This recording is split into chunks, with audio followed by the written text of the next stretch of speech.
All right, let's talk about something you've probably seen everywhere on your social media feeds lately. The internet seems to have found a new public enemy number one, and its name is cortisol. It's getting blamed for, well, pretty much everything. You know the videos I'm talking about. You're just scrolling and bam, some rapid-fire diagnosis hits you. Is your face a little puffy? That's cortisol face. Got a bit of a stomach? Oh, that's a cortisol belly. And it doesn't stop there, not by a long shot. If you're struggling to lose weight, well, forget your diet or your workout plan.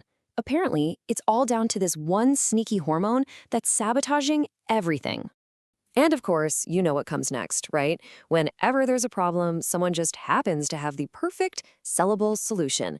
Drink this cortisol cocktail, they say. Reset your hormones. It's a quick fix in a bottle. I mean, it all sounds so convincing, so scientific. But it really makes you wonder, doesn't it? Can one single hormone really be the villain behind all of these common issues? Let's dig in and find out what's actually going on.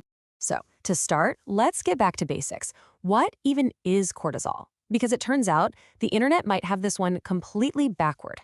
The supposed villain is actually kind of the hero of the story. First things first, cortisol isn't some nasty toxin or a foreign invader. It's a hormone your own body makes on purpose. Think of your adrenal glands, these little guys sitting right on top of your kidneys, as tiny hormone factories. And cortisol is one of their most important products. Seriously, without it, you just wouldn't be able to function. And just look at its real job description. This stuff is a powerhouse. It's helping regulate your blood sugar, controlling blood pressure, keeping inflammation in check. I mean, that feeling of waking up in the morning and feeling ready to go, you can thank cortisol for that. It's literally your body's built-in alarm clock.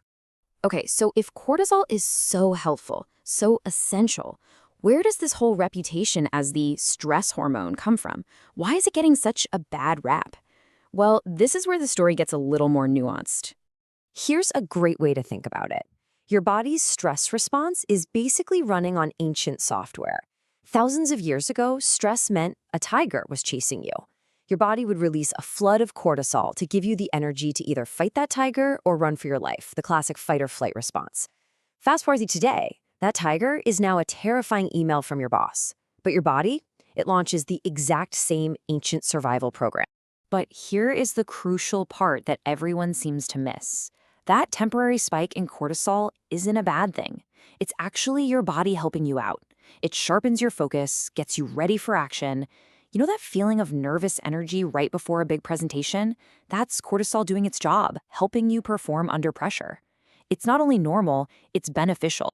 Okay, if you take only one thing away from all this, let it be this. There is a huge, critical difference between a normal temporary stress spike and what doctors call chronic elevation. The high cortisol you hear about online is actually describing a serious medical condition like Cushing syndrome, where your levels are dangerously high for a very, very long time. That is not the same thing as the stress you feel from a tough week at work. They're not even in the same ballpark. And you see, this is where the online gurus get their scary buzzwords. They talk about a puffy face or weight gain around the middle, but they're pulling those terms from the symptoms of these rare, serious diseases. The cortisol spike you get from being stuck in traffic is just nothing compared to the levels seen in these actual medical conditions. So what happens? The viral videos conveniently leave out all of that crucial medical context and jump right to the sale. They're trying to sell you a solution for a problem that, let's be honest, you probably don't even have. So let's dismantle some of these so-called quick fixes. So let's start with the big one, the claim you see everywhere. Can you really flush out cortisol with some kind of special detox drink? The answer is a simple, hard no. That's just not how your body works. Cortisol isn't a sludge or a toxin sitting in your gut that you can wash away with lemon water. It's a vital hormone that your body is constantly and brilliantly regulating all on its own. The entire idea of a cortisol detox is pure marketing, not science. Okay, but what about the tests? You can order those at-home saliva or blood tests online. They look pretty official. Surely they can tell you if your cortisol is too high from all your stress, right? Well, for diagnosing everyday stress, not really. Here's why. Your cortisol levels are meant to go up and down all day long. A single test is just one snapshot in a 24-hour movie. It gives you almost no useful information about your overall health or stress levels, making it pretty much meaningless. So, if the detoxes are fake and the tests are misleading, what are you supposed to do? What actually works for managing the very real, legitimate stress we all deal with? Well, let's look at the actual science. And here it is, the big reveal. The secret to managing your body's stress response isn't some fancy smoothie or an expensive, trendy hack. It's actually about getting the simple, fundamental things right. You want the real hormone reset? This is it.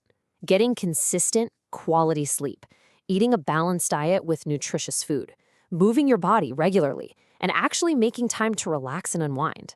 I know, it's not as sexy as a cortisol cocktail, but this is the stuff that has been proven to work. This is the foundation. And this is probably the most important takeaway of all. If you genuinely feel that something is wrong with your health, if your symptoms are real and worrying you, the answer is not on TikTok. The answer is in a doctor's office. Please go get professional medical advice. So let's be crystal clear. Stress is real. Managing it is important, but the path to actually feeling better isn't found by chasing the latest internet trend. It's found by consistently fixing the basics. So I'll leave you with a final question to think about. When it comes to your own health and well-being, are you getting caught up chasing the quick fix of the moment? Or are you putting your energy into building a solid, lasting foundation? Something to think about. Thanks for joining me.